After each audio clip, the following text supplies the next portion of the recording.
ഈ ഇത്രയും ദുഃഖകരമായിട്ടുള്ള സംഭവം നടക്കുന്നതിന് ഒരാഴ്ച മുമ്പ് തന്നെ ഇങ്ങനെ ഒരു പ്രസ്താവന പാകിസ്ഥാൻ ആർമി ചീഫ് നടത്തണമെന്നുണ്ടെങ്കിൽ അത് തീർച്ചയായിട്ടും എന്തോ സംഭവിക്കാൻ പോകുന്നെന്നുള്ളൊരു സൂചനയായിരുന്നു. രണ്ടാമത്തെ കാര്യം, പാകിസ്ഥാനിലെ റാഡിക്കൽ ആർമി ചീഫുകൾ, ഇതിനു മുമ്പ് മുഷറഫ് ഉണ്ടായിരുന്നു, അതിനു മുമ്പ് സിയാഉൽ ഹക്ക് ഉണ്ടായിരുന്നു, ഇങ്ങനെയുള്ള റാഡിക്കൽസ് ആയിട്ടുള്ള ആർമി ജനറൽസ് ഉള്ളപ്പോഴാണ് ഇന്ത്യക്കെതിരായിട്ട് മാക്സിമം പ്രശ്നങ്ങളുണ്ടായിക്കൊണ്ടിരിക്കുന്നത്. അപ്പോൾ അവരുടെ ഇൻറ്റേർണൽ പ്രോബ്ലംസ് മറച്ചു വയ്ക്കാനായിട്ട് പാകിസ്ഥാൻ എപ്പോഴൊക്കെ ഇൻറ്റേർണൽ പ്രോബ്ലംസ് ഉണ്ടായിട്ടുണ്ടോ അപ്പോഴൊക്കെ അത് മറച്ചു വയ്ക്കാനായിട്ട് ഇന്ത്യയുമായിട്ടൊരു യുദ്ധത്തിന് അവരെപ്പോഴും തയ്യാറെടുക്കുന്നുണ്ട്. അപ്പോൾ ഇപ്പോൾ നോക്കിയപ്പോൾ നേരത്തെ നമ്മുടെ പാനലിസ്റ്റ് പറഞ്ഞതുപോലെ ഈ സമയം, ഈ തിരഞ്ഞെടുത്ത സമയം, കാശ്മീരിൽ ഇലക്ഷൻ നടന്നു, മുഖ്യധാരയിലേക്ക് തിരിച്ചു വരുന്നു, ആർട്ടിക്കിൾ 370 റദ്ദു ചെയ്തു, മുഖ്യധാരയിലേക്ക് കാശ്മീർ തിരിച്ചു വരുന്നു. കാശ്മീരിലെ 99.5% ജനങ്ങളും ഹാപ്പിയാണ്. അവർക്കൊരു തൊഴിൽ കൂടി, അവർക്ക് സ്വന്തമായി വരുമാനം വന്നു, സ്വന്തമായി ജീവിക്കാനുള്ള സാഹചര്യങ്ങൾ ഒരുക്കപ്പെട്ടു.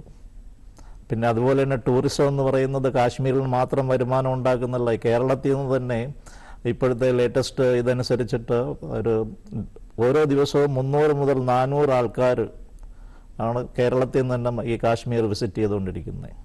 അങ്ങനെ ഇന്ത്യയുടെ നാനാഭാഗത്തു നിന്ന് ഇപ്പോൾ ഈ മരിച്ചവരുടെ ലിസ്റ്റ് തന്നെ നമ്മൾ നോക്കിയെടുത്ത് കഴിഞ്ഞാൽ മാക്സിമം കൊല്ലപ്പെട്ടേക്കുന്നത് കേരളം, തമിഴ്നാട്, പിന്നെ കർണാടക, അങ്ങനെയുള്ള സദേൺ സ്റ്റേറ്റ്സും മറ്റുള്ള സ്റ്റേറ്റുകളിൽ നിന്നാണ്.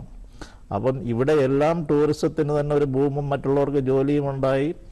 കാശ്മീർ ഇന്ത്യയുടെ ഒരു മുഖ്യധാര ഇതിലേക്ക് വരികയും ഇന്ത്യക്ക് പാർട്ടായിട്ട് വരികയും അവിടെ പ്രോഗ്രസ് ഉണ്ടാകുകയും ചെയ്തുകൊണ്ടിരിക്കുന്ന ഒരു സമയമാണ്.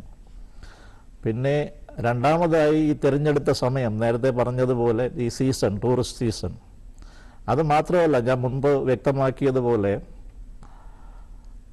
അമേരിക്കൻ വൈസ് പ്രസിഡന്റ് വാൻസിൻ്റെ വിസിറ്റ് ടൈമാണ്. പ്രധാനമന്ത്രി നരേന്ദ്രമോദി സൗദി അറേബ്യ സന്ദർശിക്കുന്ന സമയം. അപ്പോൾ ഇങ്ങനെയുള്ള സമയങ്ങളാണ് ഇൻ്റർനാഷണൽ ഹെഡ്ലൈൻസ് ഉണ്ടാക്കാൻ പാകിസ്ഥാൻ വേണ്ടി ശ്രമിക്കുന്നത്. അതാണ് സ്യൂട്ടബിളി തിരഞ്ഞെടുത്ത ഇതും. പിന്നെ രണ്ടാമത് അവർ തിരഞ്ഞെടുത്ത ദിവസം, അതാണ് ഏറ്റവും പ്രാധാന്യം.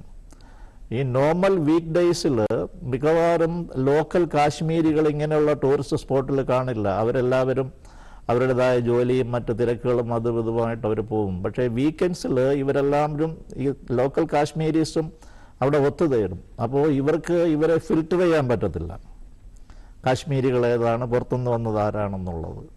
അപ്പോൾ ഇതെല്ലാം കൂടി നമ്മൾ കൂട്ടി വായിക്കുമ്പോൾ ഇത് ഒരു ആക്ച്വലി പ്രീ പ്ലാൻഡ് ബ്രൂച്ചൽ മർഡറാണ്.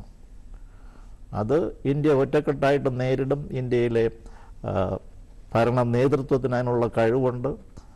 ഇന്ത്യയുടെ സൈനിക ശക്തി ഏത് സാഹചര്യത്തിലും വിനിയോഗിക്കാൻ പറ്റി ഓപ്പറേഷൻ റെഡിയായിട്ട് നിൽക്കുന്ന സൈനിക ശക്തിയാണ് ഇന്ത്യ. അപ്പോൾ സമയം വരുമ്പോൾ അത് ഇന്ത്യ പ്രയോഗിക്കും, അതിന് തക്ക മറുപടി കൊടുക്കുമെന്നുള്ളൊരു പൂർണ്ണ വിശ്വാസം എല്ലാ ഇന്ത്യക്കാരനെ പോലും ഞങ്ങൾക്കുമുണ്ട്.